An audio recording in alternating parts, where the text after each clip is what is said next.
Is it like a part of my plan for you to kind of bang the pitch harder on the shorter line? Or is it just that the pitch was flat by the time you came, so you had to pull the pitch back? No, I think if I look at the first innings, I was a little too short than where I wanted to be. Definitely 6 to 8 is ideal. Yeah, that's what I would say. I think second innings it got slightly better, but because again the wicket was slightly slower, I had to pitch a few slightly behind 8 and then go slightly fuller when I'm trying to get a wicket. So yeah, I definitely did not bowl the lengths that I wanted to. Is it just being wary of not floating it up there, or is it just maybe information? Yeah, I think so. Not wanting to float it up there is definitely one of the reasons, and also it honestly took me some time to get used to the slope that side. Yeah, no reasons, but I should be able to do it as a professional. But I take complete responsibility about it, and then maybe do it better next time. Prasid, as we all know that in this series, Bumrah will play only two of the remaining 4 test matches. So as a bowling unit, how challenging it will be for you guys when Jasprit will not be there in the 11? What the culture that we guys have created is we are learning off each other no matter who's there, who's around, and with Booms around, he's been talking to all of us all through, even before coming here, or at least for me, I've been part of this team for a few years now, so the conversations are still going on. One thing you cannot get is experience, that you have to do it yourself, and yeah, I think all of us are excited. If you look at the team, everybody is here. Siraj has played a lot of games. He's going to continue playing, and then whoever comes in or whatever happens later, it's a great experience and it's an opportunity. That's the way we look at it. This is how's the atmosphere in the dressing room? Because we saw that during the last session as well, we were there in the game, miracles could happen in cricket, but eventually the results didn't go in our favor. So what's going on in the dressing room? How are players reacting? Yeah, dressing room still nice and happy and very, very motivated. Like I said, we came here knowing what this opportunity meant for all of us, and even in the game today, we might have looked quiet at some stages, but I think we still had a plan. We wanted to do something, and we went about doing it, and we got 2 wickets in a cluster twice. So that still kept the motivation going. And then, you know, as a bowling unit, when something's happening, we still ended up taking the new ball. They needed about 20 runs with the same hope of something's going to happen. So we are still there, believing. We made sure till the last run is scored, we are still out there and making sure they work hard for it. Was it 2 tests in South Africa, 1 in Australia and 1 in Gill? Are you sort of concerned at all about the economy at which you're going, and what can you do to be more consistent in terms of carrying that back? Yeah, definitely. I had a few conversations with a few of them about what this game particularly went by. I definitely would want to bring that down to whatever best I can do, and yeah, I think I'm learning as well. Well, I can't say anything. It's up to me.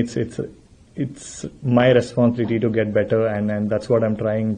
That's what I'm working on, and I just want to make sure I put in the right kind of work and come back here and put up better numbers.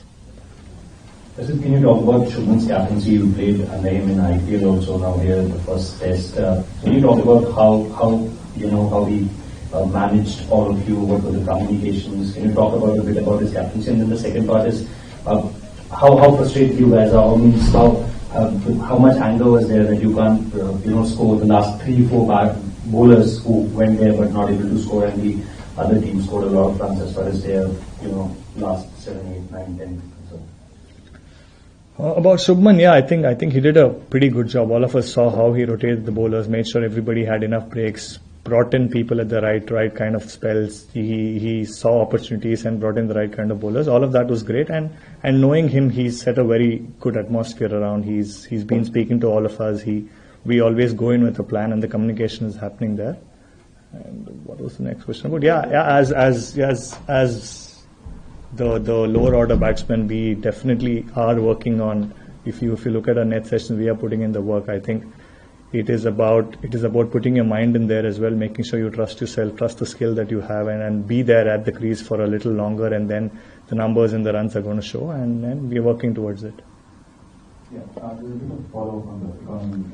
So when you go for a run season, so what's your thinking like? So do you feel that maybe in few overs you have to sort of restrict and then the wicket might fall, or you continue to attack, or how do you think the balance will be? Yeah, every time come out to bowl, I'm definitely looking to bowl a maiden. I'm not really trying to give away boundaries or anything.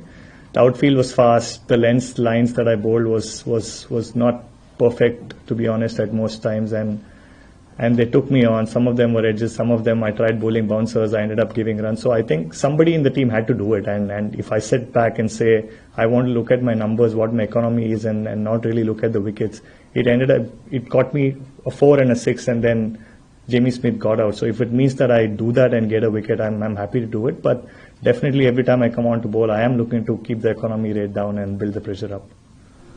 Yes, you just mentioned about the slope and the challenge which you faced while adjusting from one part of the ground. So as an inexperienced bowler who hasn't played a lot of cricket in this part of the world, what is your fallback plan on? What do you do? Who are your support people in the dressing room? What kind of conversations did you have when you were kind of finding it difficult adjusting to the slope? If you could just talk about that, because every venue here will have different sort of challenges, conditions.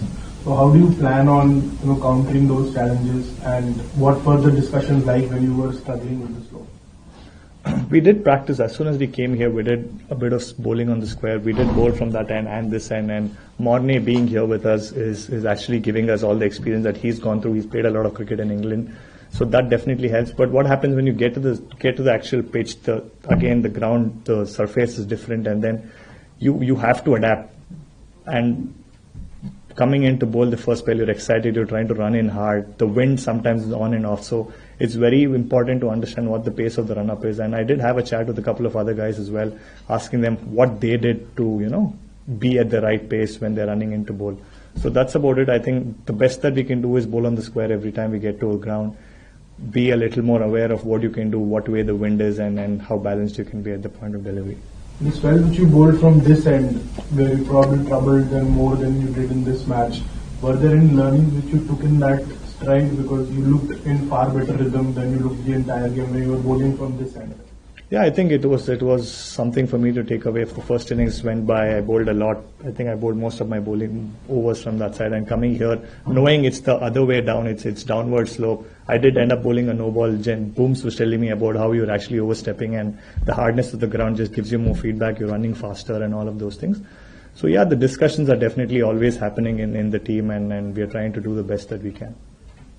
Was it a surprising fact that the ball did not swing that much with kind of conditions and a bit of drizzle that was happening around? Were you surprised by the fact that it did not swing that much from both? It was going off the wicket, but from the off the air it was doing nothing almost. Yeah, I think the rain, the drizzle definitely didn't help. Root came on to bat, the ball was moving around, and then there was drizzle all around. Every time the ball goes on the ground, the ball's becoming wet, and when the ball becomes wet, you know what's going to happen. It's going to get softer. The shine's not going to be around. So I think that did play a part. But I think all of that I've heard playing in England is look up. If there's clouds, there is going to be swing. If there's sun, there's not going to be swing. So that's what we're looking to do, and then make sure we bowl the right areas. Was there any challenge in gripping the ball? As you mentioned, the ball got hit quite a lot. The gripping wouldn't say was a problem. It just got softer, and the moment it got softer, the seam got softer, the amount of purchase you get from the pitch differs. So that's what happened. Final question. Yeah. Karan, did you get a Karnataka feel for this game? From two of your teammates playing, Karan's probably going to come back again. I think it was great. It's always nice, right? I know all of these guys in the team are very good mates of mine, and know them for a few years. But then when you look at Karun and KL, I know each other. I know both of them for quite a long time. End up having a lot of time together off cricket as well. So it was definitely nice to have the Bangalore boys around.